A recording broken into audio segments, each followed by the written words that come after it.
Hi everyone, welcome to today's musing.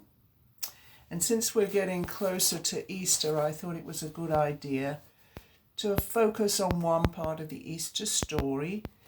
There are many different stories that are part of the Easter story, but this is one of my favorites and I hope you enjoy it too. Now Mary stood outside the tomb crying.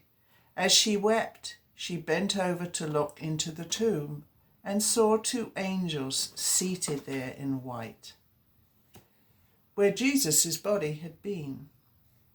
One was at the head and the other at the foot. They asked her, "Woman, why are you crying?" She replied, "They've taken away my Lord," she said, "and I don't know where they've put him." At this, she turned around and saw Jesus standing there, but she didn't recognize that he was Jesus. He asked her, "Woman, why are you crying? Who is it that you are looking for?" Thinking he was the gardener, she said, "Sir, if you have carried him away, tell me, where have you put him?" Jesus said to her, "Mary."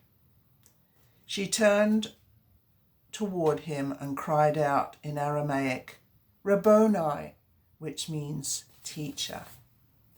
What I love about this story is one of the several stories where women are considered important in the story, and they're the ones that see Jesus.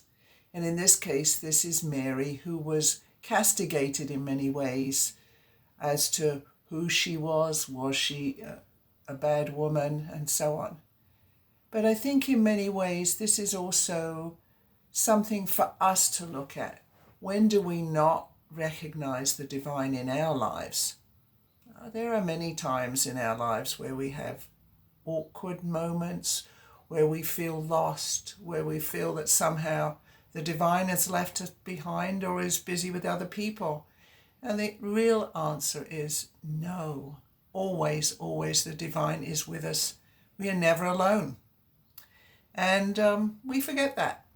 I know in my life that there are times when I feel bereft.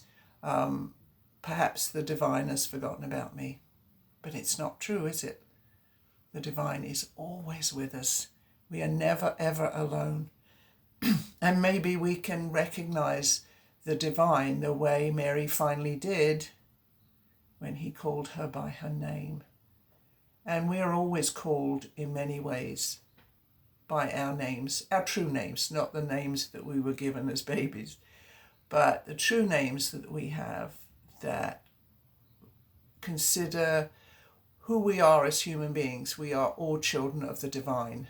And I think that's an important part of our journey, is to recognize we are all children of the divine.